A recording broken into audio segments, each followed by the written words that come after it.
Good morning. It's still morning. How is everybody? Oh, I'm so excited about being here today. It is Palm Sunday. But wait a minute, even better than that. It's Reverend David's birthday. Oh, yeah. Woo! I want to break in the song, but I think not yet, right? Me, day to you. Happy birthday to you. Happy birthday, Reverend David. Happy birthday to you.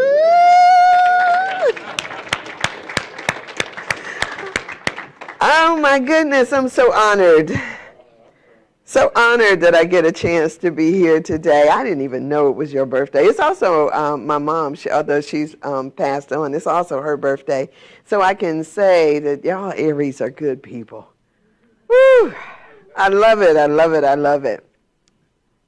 So and hey, for those of you who are joining us online, I am so happy to be here. Palm Sunday has always been this intriguing type of celebration for me, right? It is the day that we usher in, or we walk into this thing called Holy Week.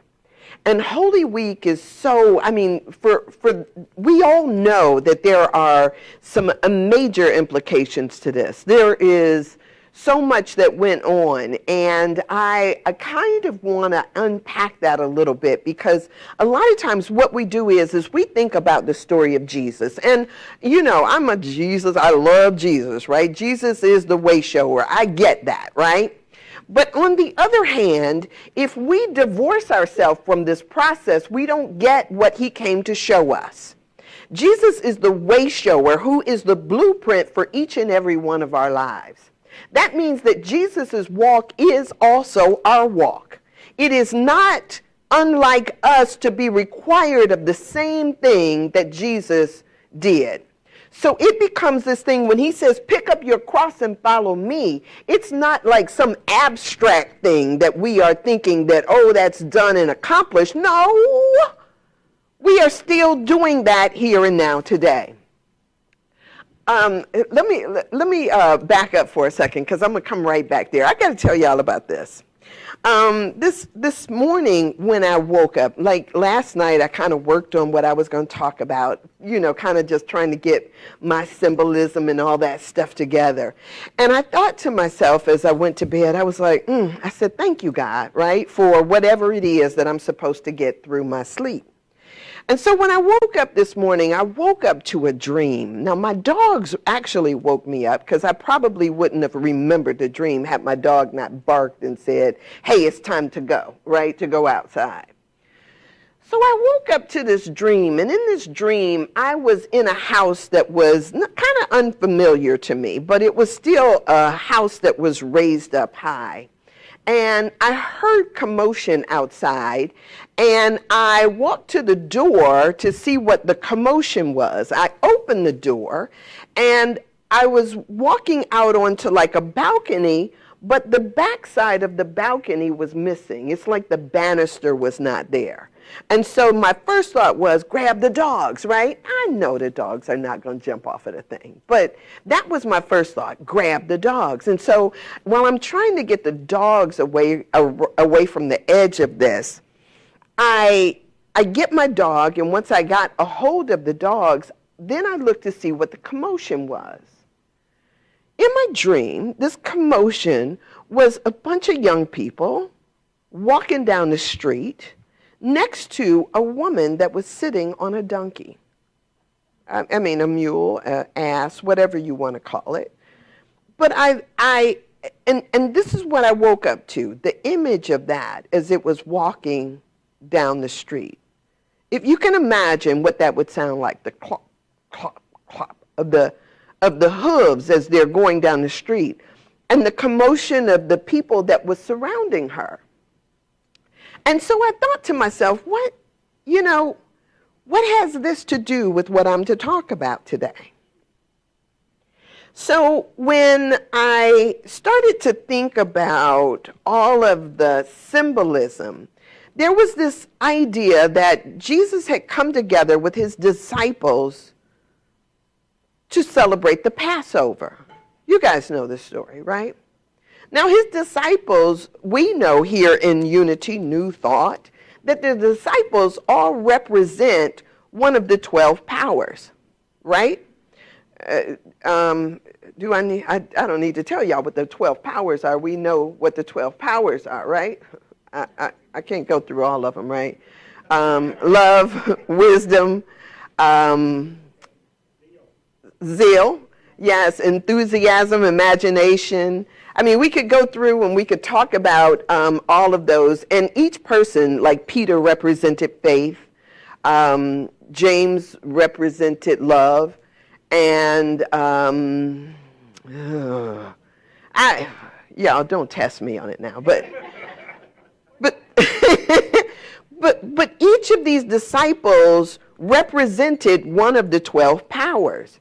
And so when you think about that Jesus was doing this Passover feast surrounded by his 12 disciples, it also talks about how in the midst of this weekend, this amazing weekend, that he caught sight of or entertained both Moses and Elijah, the law and the prophet, right?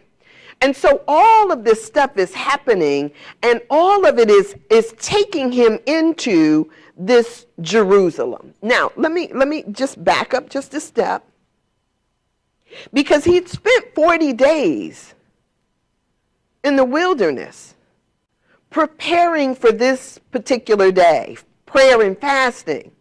There is a preparation that goes on. I'm so thankful that every year I participate in a Lenten experience, and this Lenten experience is something that works on our mind, our thinking, our spirit, so that we are ready for this thing called the resurrection. But when I started looking up, and y'all know I don't like notes, I don't use notes, but I wanted to get these words right. When I looked up this idea of Jerusalem, historically we know that it is called the city of the Jews, right? We also have called it the Church of Christ. It's really interesting because they say that historically, city of the Jews, allegorically, the Church of Christ, analogically, anagogically,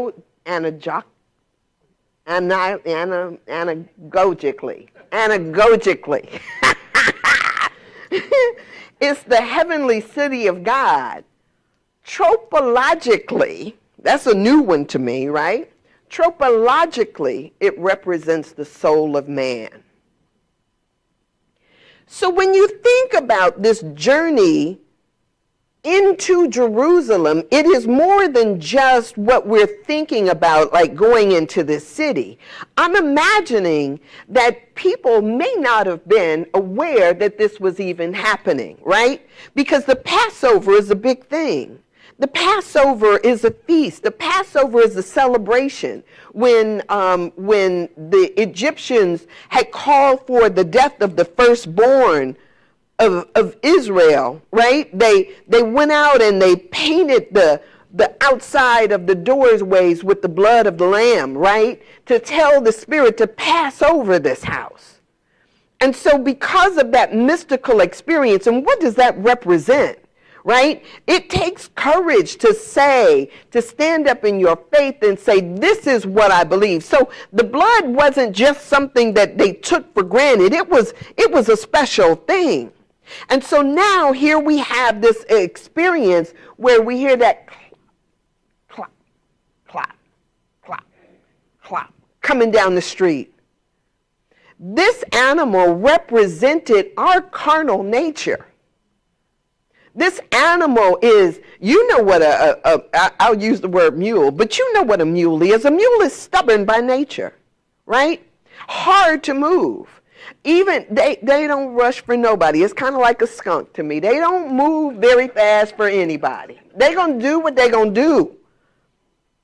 And so there is this carnality that now the Son of Man or the Son of God is sitting on top of, to say that I have overcome this thing called a body. I have overcome this. And so now I'm going to sit on top of it, sit over top of it as I ride into this city, the soul of man. Now, I alluded to, I read this wonderful book. Y'all know I love to share books. I read a wonderful book called The Garden Within, The Garden Within. And in this book, the woman starts to talk about this idea of, as we envision within us, we look at the bronchial tubes. You know how when you see an x-ray of this, it looks like an upside down tree, does it not? And she says in the four rivers, where the four rivers meet, this idea of the Garden of Eden, she was like, isn't that what our heart is like? Right? We've got those going into this place. She was like, you are the Garden of Eden. You are the garden. And when you think about it in a different kind of way, that this idea that somehow this story is about what happened back then rather than what is happening through you right now, we get it twisted. And so therefore we don't all the time, we don't always have an agenda for what it looks like to evolve or have our souls go through an experience. We go and we think that just coming and doing things like this is all that is necessary. But there is a transfiguration, a transformation that is trying to happen in and through you in this moment now. So it becomes about letting us get our own spirit right so that we might have the transformation. And during this time too,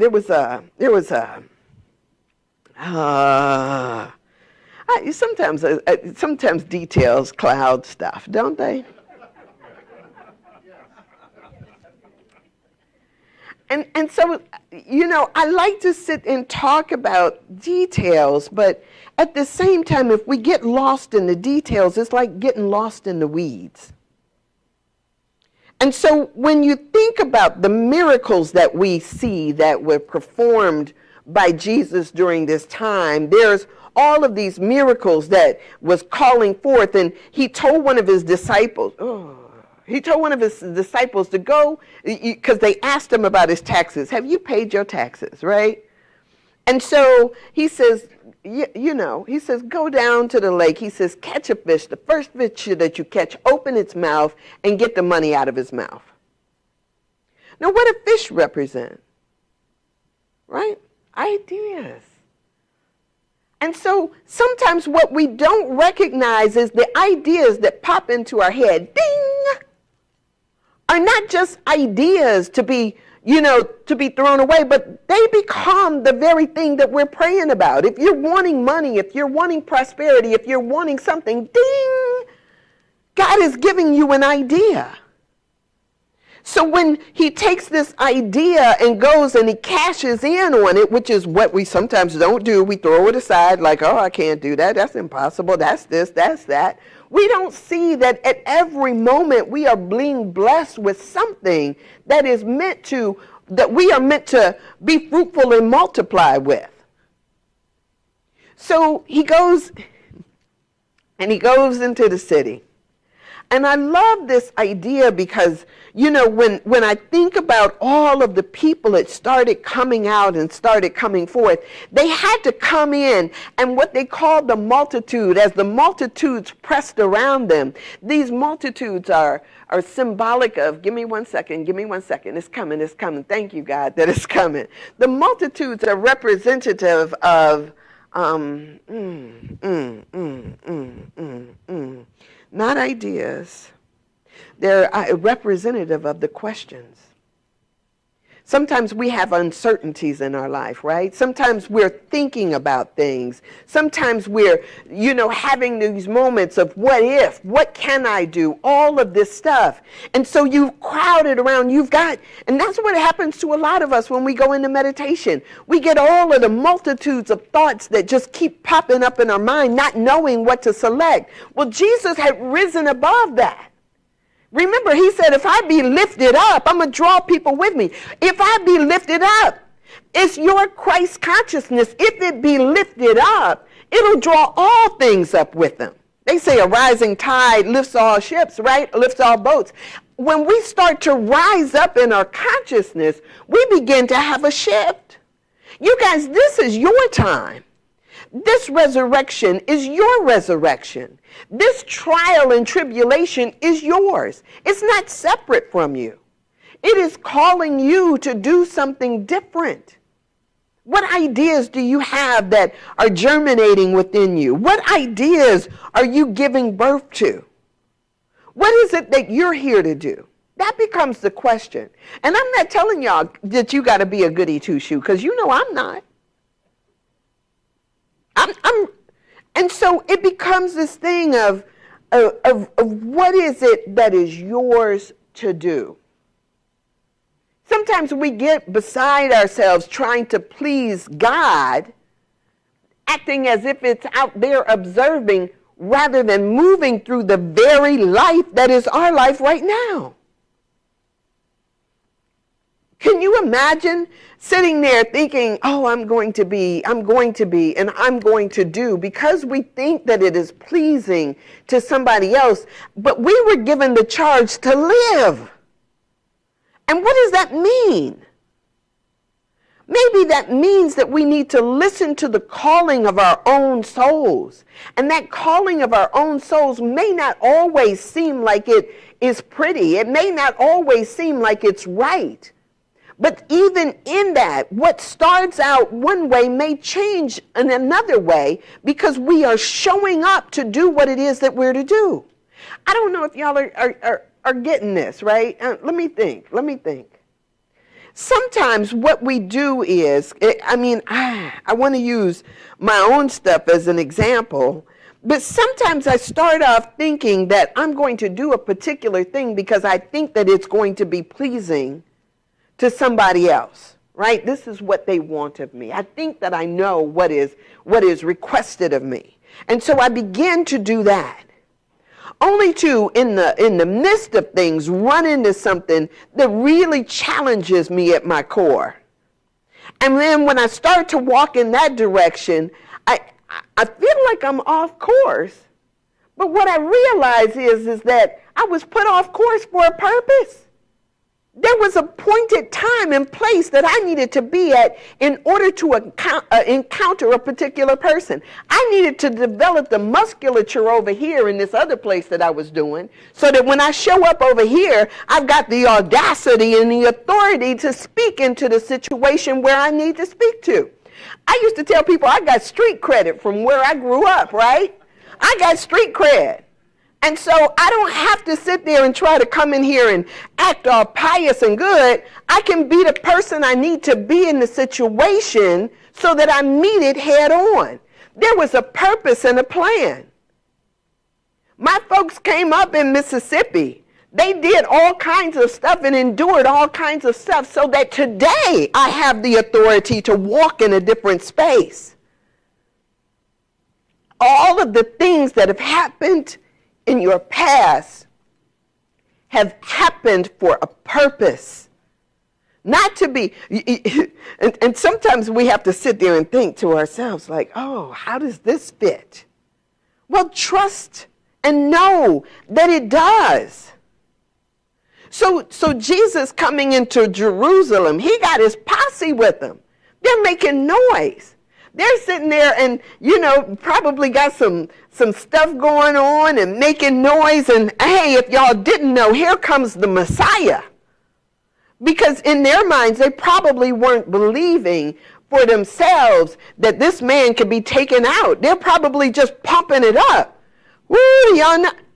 You've seen those things, right? Where you got the hype people that are coming in and they're hyping it up and they're saying, here he comes, and people are coming out, and not only are they throwing palms down in his path, they're taking off their clothes and they're throwing it down in his path and they're saying, welcome.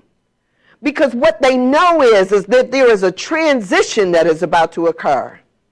Sometimes we don't have the common sense to know to take off our shoes because we're on holy ground. Because we're too busy thinking to myself, I couldn't possibly, right? And so at a certain point, we've got to put away the things that we thought we knew to do what we're guided to do in the moment. These folks were sitting there and they were throwing out, they were coming out of their houses and they were looking and they were saying, here he is. Let us welcome, let us make room, let us hold space for this. Holy Week is your opportunity to hold space for the newness that is trying to come through you.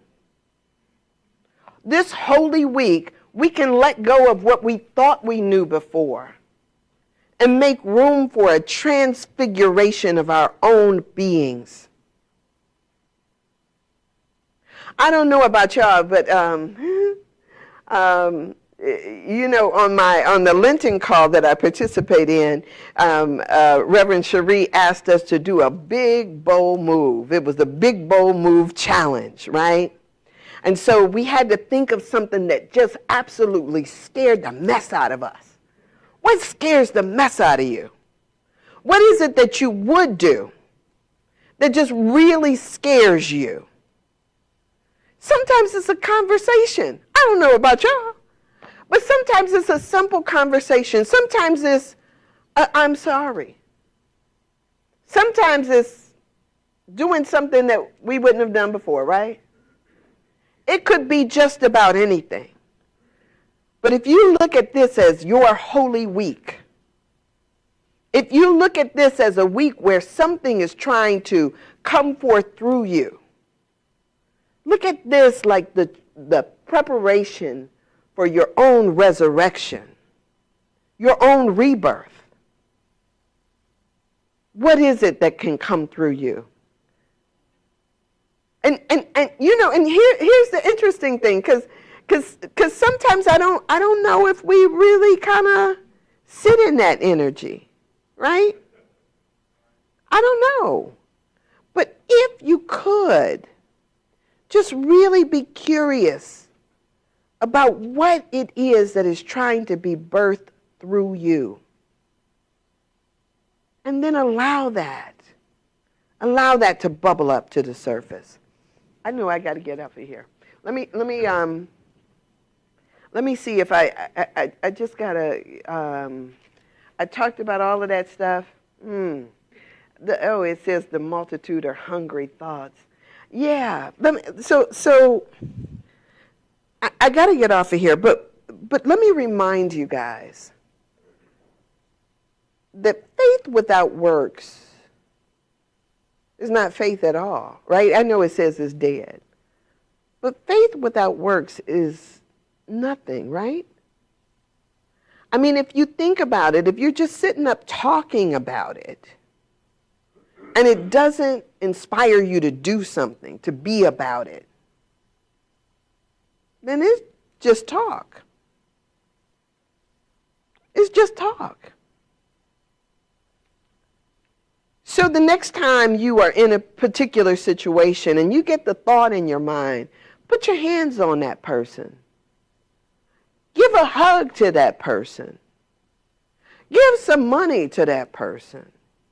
Speak a word to that person. The next time something comes up in you to say, make it your big, bold move. I mean, I know that that's little stuff because I run my mouth all the time. I hear something, it's like I just feel like I got to go with it. For some of y'all, that might be a big, bold move. For some of y'all, calling your kids might be a big, bold move. Saying I need a hug might be a big, bold move. Saying that a 20-second hug will reset my whole system. Might be a big, bold move for some. You got to figure out where it is that it works for you, and then do that. And then it's kind of like that little song, when you put one foot in front of the other, you start making moves, and you just keep making moves, and then all of a sudden you see that your life is transformed. It's changed. Now, this is Holy Week. Let us be bold. Let us be big. Let us do something. All right, that's what I got for you. I'll let y'all go.